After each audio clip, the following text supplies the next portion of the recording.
students, welcome back to my channel Shubhu Classes. I hope you all are fine. So today we are going to discuss some more important terms related to national income. हाँ, तो आज हम क्या discuss करने वाले हैं, जैसा कि आप देख सकते हैं कि आज हम डिस्कस करने वाले हैं डोमेस्टिक इनकम और नेशनल इनकम को। दोनों ही बहुत इंपॉर्टेंट है। जब भी हमें नेशनल इनकम की कैलकुलेशन करनी होती है तो उसके लिए बहुत इंपॉर्टेंट है, क्योंकि जब तक हमें यही नहीं पता होगा कि नेशनल इनकम है क्या, तब तक हम कैलकुलेशन कैसे करेंगे, राइट। तो चलिए अब हम इन दोनों टर्म्स को समझ लेते हैं। बट इन दोनों टर्म्स को समझने से पहले एक और टर्म जो है बहुत ज़रूरी है समझना, एक और चीज़ समझनी बहुत ज़रूरी है, and that is geographical boundaries of India. India की डोमेस्टिक टेरिटरी क्या है, जियोग्राफिकल बाउंड्रीज क्या है। यानी कि देखो, अगर हम इंडियन टेरिटरी में रह रहे हैं तो पहले समझना ज़रूरी है ना कि इंडिया की टेरिटरी है क्या क्या। ओके, वो क्या है कि देखिए, अगर आप इंडिया में रह रहे हैं तो आपकी जो इंडिया की जो पॉलिटिकल बाउंड्रीज है, अगर आप उसके अंदर रह रहे हो, राइट, मतलब वो क्या है, ये एक इंडिया की डोमेस्टिक टेरिटरी है।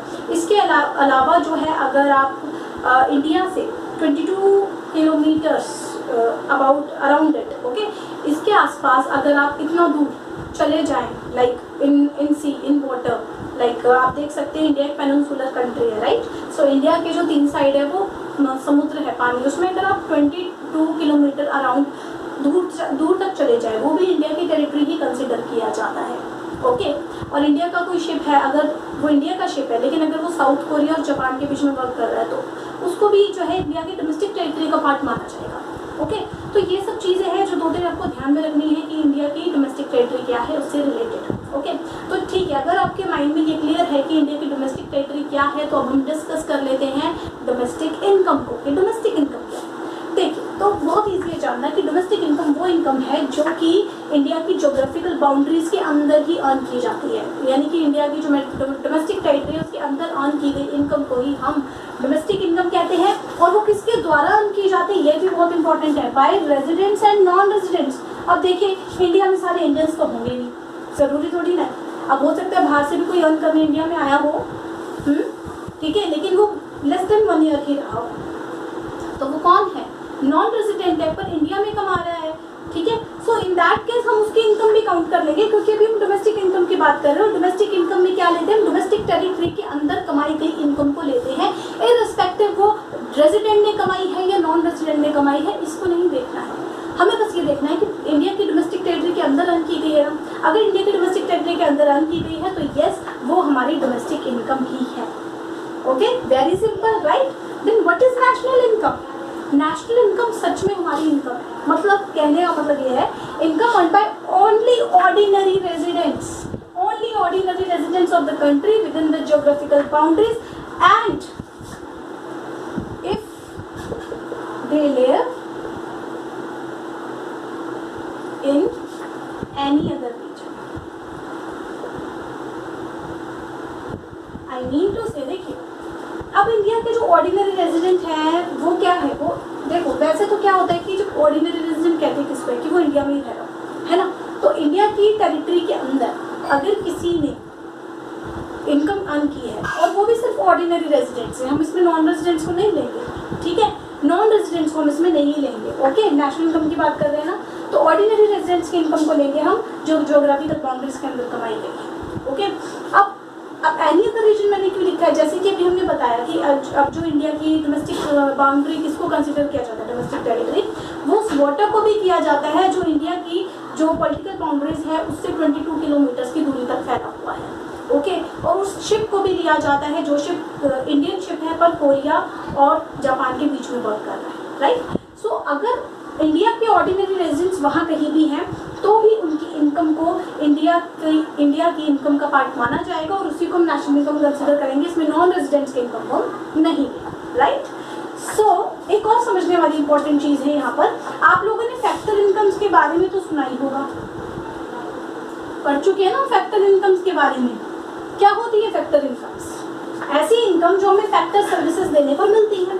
फैक्टर सर्विसेज कैसी, जैसे अगर आपने किसी को लैंड दी तो उस पर आपको रेंट आ सकता है, ठीक है, आपने लेबर प्रोवाइड किया है तो उस पर उसको वेजेस मिल सकती हैं, राइट। और अगर आपने किसी को अपनी कैपिटल दी है, ओके, कैपिटल इन सेंस मतलब जो आपके पास पैसा है, अगर आपने वो लगाने को दिया है तो उस पर आपका इंटरेस्ट आ सकता है। ओके, अगर आपने किसी को अपना एंटरप्रेन्योरशिप दिया है, ओके, इन दैट केस आपको प्रॉफिट मिल सकता है। तो ये क्या होती है, ये सारी फैक्टर इनकम्स होती हैं, चारों की चारों फैक्टर इनकम्स होती है। अब इसमें ना फैक्टर इनकम का रोल बड़ा ही इंपॉर्टेंट है। वो कैसे कि देखिए, अगर आपने डोमेस्टिक इनकम निकाली, ठीक है, डोमेस्टिक इनकम आपने कैलकुलेट कर ली। अच्छा, डोमेस्टिक इनकम को और क्या कहते हैं, सुन लीजिए और लिख लीजिए, इसको कहते हैं NDPFC, मतलब net domestic product and factor cost, ठीक है। ये क्या होती है, डोमेस्टिक इनकम होती है। इन चीज़ों के बारे में हम आगे वाली क्लासेस में और अच्छे से बात करेंगे। अभी के लिए आप इतना जान लीजिए कि डोमेस्टिक इनकम को NDPFC भी कहते हैं, और जो नेशनल इनकम होती है ना, इसको हम कहते हैं NNPFC, okay, NNPFC, net national product and factor cost, okay. So इनमें डिफरेंस तो है ना।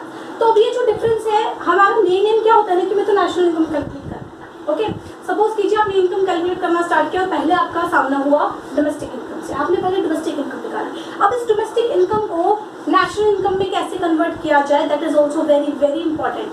कैसे हम कन्वर्ट करेंगे डोमेस्टिक इनकम को नेशनल इनकम में, उसके लिए हमें फैक्टर इनकम्स पर थोड़ा ध्यान देना पड़ता है।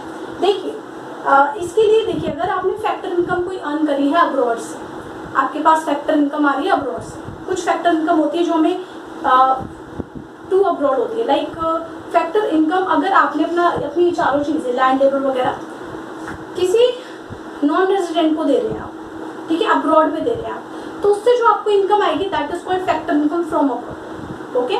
और अगर किसी से आपने चारों चीज़ें लिए, किसी मतलब अब्रॉड से आपको ये चारों सर्विसेज मिल रही हैं, उसके बदले में आपको फैक्टर इनकम पे करनी पड़ेगी, वो हो जाएगी फैक्टर इनकम टू अब्रॉड, जो अब्रॉड के पास जाएगी, राइट। तो इधर क्या होगा ना, आपको ना इसको ठीक करना पड़ेगा। वो कैसे, आपको है ना अपने NDPFC में ऐड करना पड़ेगा फैक्टर इनकम फ्रॉम अब्रॉड, और इसमें से माइनस करना पड़ेगा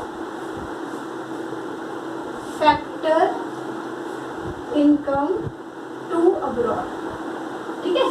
अगर आप इतना काम कर लेते हैं ना तो आपका NDPFC NNPFC में कन्वर्ट हो जाएगा। और अब ये जो चीज़ है ना, इसको हम नेट फैक्टर, जैसे अगर आप इनको लेस करेंगे तो आपका क्या निकल के आएगा, NFIE निकल के आएगा, जो आपको हर क्वेश्चन में देखने को मिलेगा। NFIE means net factor income from abroad, इसमें बस ये नेट वर्ड ऐड हो गया, net factor income from abroad. मतलब अगर आप इसमें से माइनस कर देंगे तो नेट ही तो निकल कर आएगा, है ना। या तो आपको net factor income from abroad question में दे रखा होगा, नहीं दे रखा होगा तो आप इन दोनों को ढूंढना, ये दोनों दे रखे हैं, आपस में माइनस कर देना, आपका net factor income from abroad आ जाएगा। ये नेगेटिव भी हो सकता है, पॉजिटिव भी हो सकता है, बट आपको इसको इसमें ऐड करना, ठीक है। अगर आप NDPFC में net factor income from abroad add कर देते हो तो आपकी जो डोमेस्टिक इनकम है वो नेशनल इनकम में कन्वर्ट हो जाती है। A very important topic, a very important part. अगर आप इसमें NFIE ऐड करो उसके बाद ही जाकर आपकी NNPFC आएगी, ओके, समझ गए। तो इस तरह से ये दोनों ही डोमेस्टिक इनकम और नेशनल इनकम दोनों ही हमारे लिए बहुत इंपॉर्टेंट है, और हमें पता होना चाहिए कि डोमेस्टिक इनकम को नेशनल इनकम में चेंज कैसे करते हैं और नेशनल इनकम को डोमेस्टिक इनकम में चेंज कैसे करते हैं। अब इससे रिलेटेड और भी एग्रीगेट्स हैं, जैसे कि gross domestic product at market price को, gross domestic product at factor cost, many more things, जिसको हम कहते हैं एग्रीगेट्स ऑफ नेशनल इनकम। और इसके बारे में हम बात करेंगे अपनी नेक्स्ट क्लास में, ओके। तो आप लोग इसको नोट डाउन कर लीजिए अच्छे से, और अगर फिर भी आपको कोई डाउट है तो आप मुझसे कमेंट सेक्शन में पूछ सकते हैं विदाउट एनी हेजिटेशन, ठीक है। और आपको कुछ मुझे आइडिया देना है कि नहीं मैम ये ऐसा होना चाहिए, तो उसके लिए भी please feel free to comment in comment section, okay. So now we will meet in the next session. तब तक के लिए take care of yourself, good bye.